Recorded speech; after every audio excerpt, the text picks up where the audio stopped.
¿Alguna vez te has preguntado cómo un país diminuto como Ruanda logra invadir y dominar gran parte del territorio de la República Democrática del Congo, un país gigante 89 veces más grande? Mientras el mundo mantiene los ojos fijos en la guerra de Ucrania y el conflicto en Gaza, una guerra brutal se desarrolla en el corazón de África prácticamente invisible para los medios internacionales. Este conflicto silencioso está transformando el escenario geopolítico africano. Ruanda, un país de apenas 13 millones de habitantes, ha utilizado al grupo rebelde M23 como brazo armado para ocupar territorios congoleños ricos en recursos. Lo más impresionante, el Congo tiene 10 veces más población y un territorio casi 90 veces mayor, pero sigue perdiendo terreno ante este pequeño vecino. La estrategia es meticulosa. Ruanda nunca admite abiertamente su participación, pero proporciona armas, entrenamiento e incluso soldados disfrazados al M23. Mientras tanto, las comunidades en el este del Congo sufren una violencia que ya se ha vuelto parte de su vida diaria. Miles de personas se han visto forzadas a abandonar sus hogares, creando una crisis humanitaria devastadora que el mundo parece ignorar. Lo que hace este conflicto aún más preocupante es la aparente facilidad con la que Ruanda avanza. Con un ejército pequeño pero extremadamente organizado y bien entrenado, el país ha logrado derrotar a las fuerzas congoleñas sin gran resistencia.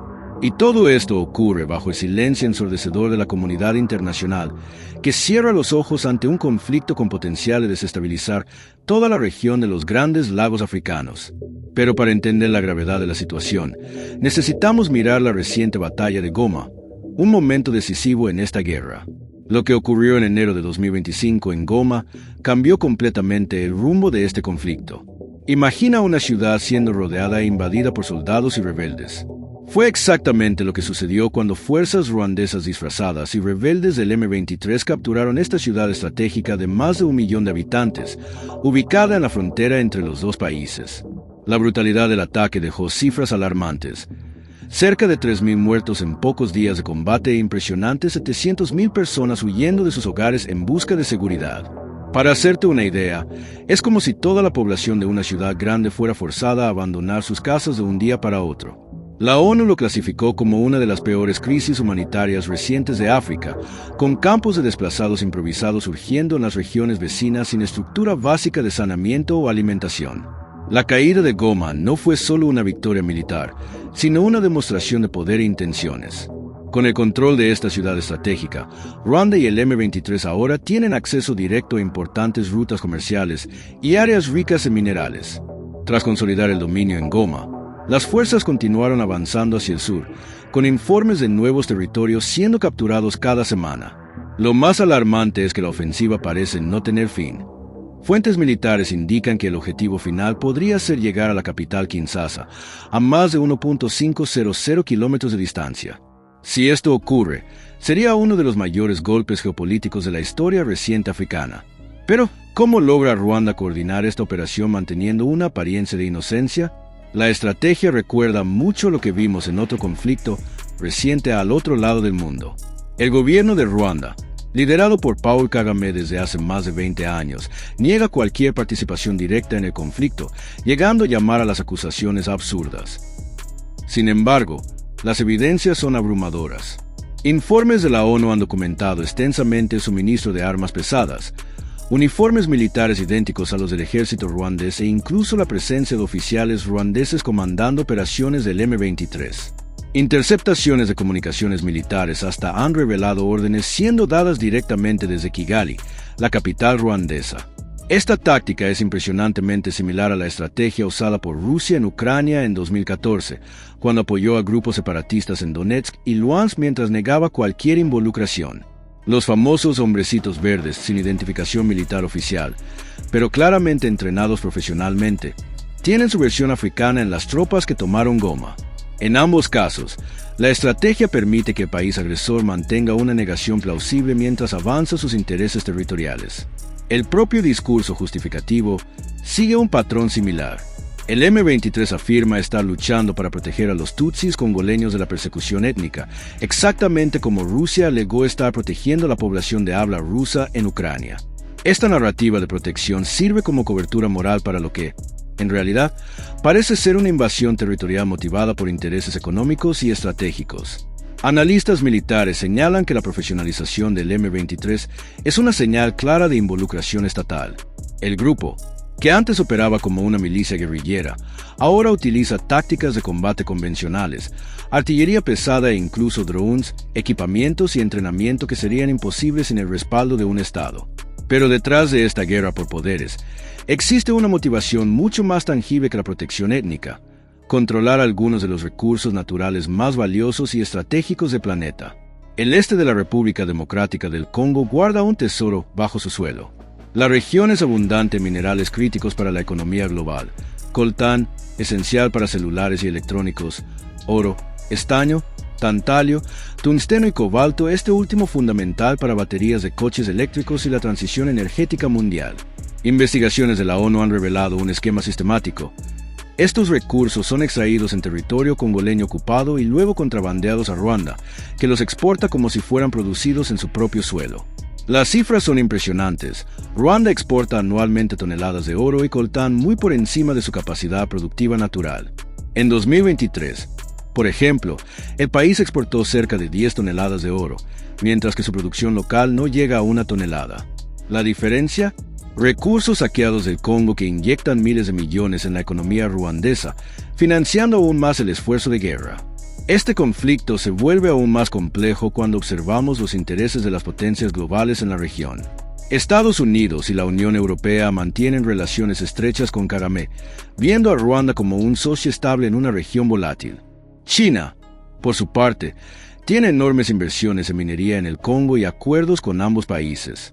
Esta red de intereses internacionales ha paralizado cualquier acción decisiva para detener el conflicto, transformando la guerra en un caso clásico de competencia por recursos naturales estratégicos. Si la situación continúa escalando e involucra a más países de la región, podríamos presenciar el nacimiento de la guerra más devastadora desde la Segunda Guerra Mundial en términos de víctimas e impacto humanitario.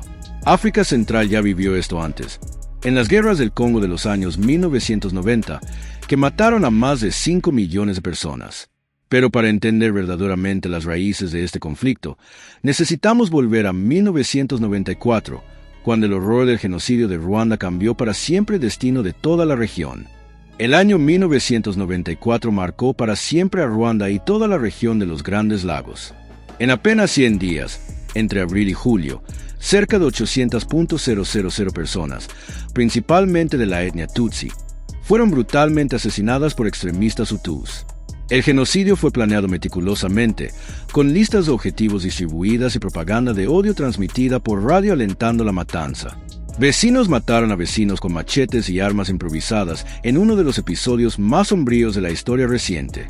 Fue en este escenario caótico que Paul Kagame, líder del Frente Patriótico Ruandés, FPR, una milicia compuesta principalmente por tutsis exiliados en Uganda, avanzó por el país y tomó el poder, poniendo fin al genocidio.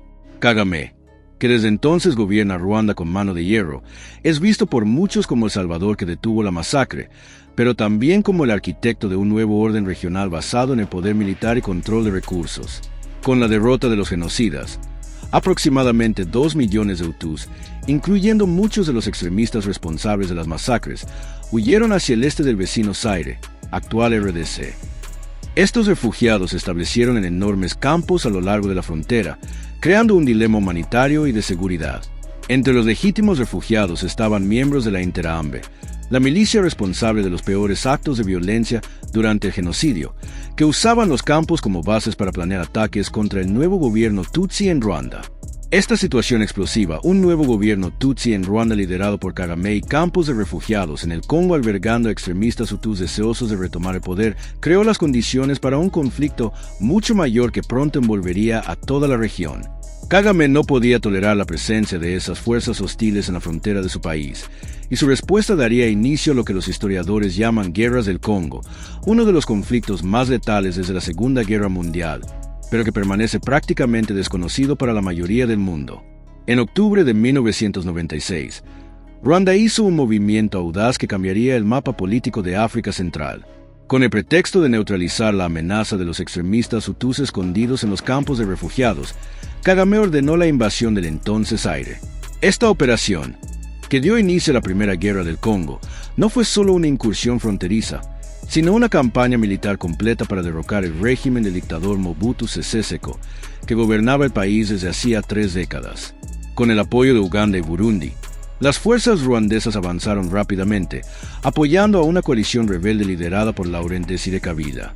En apenas 7 meses, este ejército improvisado marchó por los 1.500 kilómetros de selva y sabana hasta Kinshasa, derrocando a Mobutu e instalando a Kabila como nuevo presidente. Zaire fue renombrado República Democrática del Congo, en una aparente ruptura con el pasado. Durante esta campaña, decenas de miles de refugiados hutus fueron masacrados por fuerzas ruandesas, en un capítulo poco discutido de conflicto. La luna de miel entre Kabila y sus aliados ruandeses duró poco.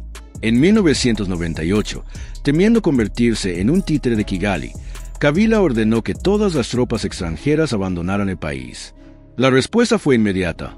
Ruanda, junto con Uganda, lanzó una nueva invasión, esta vez enfrentando resistencia de Angola, Zimbabue y Namibia, que enviaron tropas para apoyar a Kabila.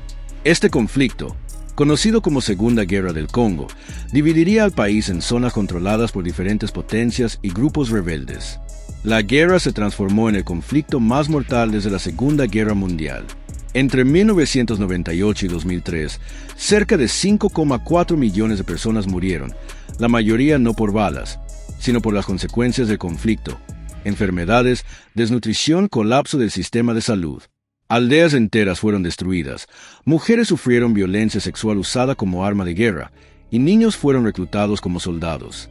El este del Congo se convirtió en sinónimo de sufrimiento humano a escala industrial, mientras las riquezas minerales de la región continuaban siendo explotadas por todos los lados involucrados en el conflicto. Incluso con el fin oficial de la guerra en 2003, la paz que siguió fue, como mucho, inestable. El acuerdo de paz firmado en 2003 debería haber puesto fin a la violencia, pero para los congoleños, especialmente en el este del país, los combates nunca realmente cesaron. A pesar de la retirada oficial de las tropas ruandesas, el país continuó ejerciendo su influencia a través de grupos armados aliados. Entre 2004 y 2020, una serie de milicias surgieron y desaparecieron, muchas de ellas apoyadas secretamente por Ruanda, manteniendo el control ruandés sobre las áreas ricas en minerales. El M23 es solo el más reciente de estos grupos. Formado en 2012 por exmiembros del ejército congoleño de origen Tutsi, el grupo inicialmente ocupó Goma ese año antes de ser derrotado en 2013. Tras años de inactividad, resurgió en 2021 con fuerza renovada, equipos modernos y tácticas militares que sugieren apoyo estatal. Este resurgimiento coincidió con la creciente demanda global por minerales como el cobalto, esencial para baterías de vehículos eléctricos, y el coltán, usado en prácticamente todos los dispositivos electrónicos. Durante este periodo de aparente paz, el gobierno congoleño intentó varias estrategias para recuperar la soberanía sobre su territorio. Reformas militares, acuerdos con grupos rebeldes y asociaciones con fuerzas de la ONU trajeron algunos periodos de estabilidad. Sin embargo, la fragilidad institucional, la corrupción endémica y la vastedad del territorio dificultaron la consolidación del control estatal, especialmente en las provincias orientales de Kivu Norte y Kivu Sur, fronteras con Ruanda. La continua inestabilidad benefició económicamente no solo a Ruanda, sino también a redes transnacionales de contrabando. Informes de la ONU han documentado cómo minerales extraídos ilegalmente en zonas de conflicto entran en la cadena de suministros global a través de países vecinos, eventualmente llegando a las industrias de tecnología y automóviles en Asia, Europa y América del Norte. Tu celular, computadora o coche eléctrico puede contener minerales extraídos bajo condiciones de violencia extrema en las minas controladas por milicias en el Congo. La reciente escalada del conflicto, culminando en la captura de Goma en 2025, sugiere que estamos entrando en una nueva fase aún más peligrosa de este largo enfrentamiento. El presidente congoleño Félix Tshisekedi no mide palabras al describir la situación. Ruanda está cometiendo agresión contra nuestro país y Paul Kagame es el Hitler de África. Estas declaraciones inflamadas reflejan la frustración de un país que ve partes de su territorio siendo ocupadas por un vecino menor, pero militarmente más poderoso. Las acusaciones de Tshisekedi no son exageradas. Informes independientes confirman la presencia de tropas ruandesas disfrazadas operando en el este del Congo. Si la guerra continúa escalando, el riesgo de un conflicto regional total es real. Uganda, históricamente aliada de Ruanda pero con sus propios intereses en el Congo, puede ser arrastrada al conflicto. Burundi, que tiene relaciones tensas con Ruanda, ya ha enviado tropas para apoyar al gobierno congoleño. Angola, una potencia militar regional, advirtió que no se quedará de brazos cruzados si la situación empeora. Como en un peligroso juego de dominó, un país tras otro puede verse involucrado, transformando un conflicto fronterizo en una guerra continental. Las potencias globales también tienen intereses contradictorios en la región. China, mayor inversionista en la minería congoleña, teme perder acceso a recursos críticos para su industria tecnológica. Estados Unidos, que mantiene relaciones cercanas con Ruanda desde el genocidio, enfrenta un dilema moral al ver a su aliado involucrado en agresión territorial. Francia, con lazos históricos en la región, intenta mediar en el conflicto sin comprometer sus intereses económicos. Esta red de intereses conflictivos complica cualquier solución diplomática. Lo más preocupante es el costo humano de esta guerra silenciosa. Millones de civiles congoleños ya han sido desplazados, comunidades enteras destruidas, y patrones sistemáticos de violencia sexual continúan siendo documentados en las áreas de conflicto. Mientras el mundo mira hacia otros lugares, una catástrofe humanitaria se desarrolla en el corazón de África, amenazando con convertirse en la mayor guerra del siglo XXI.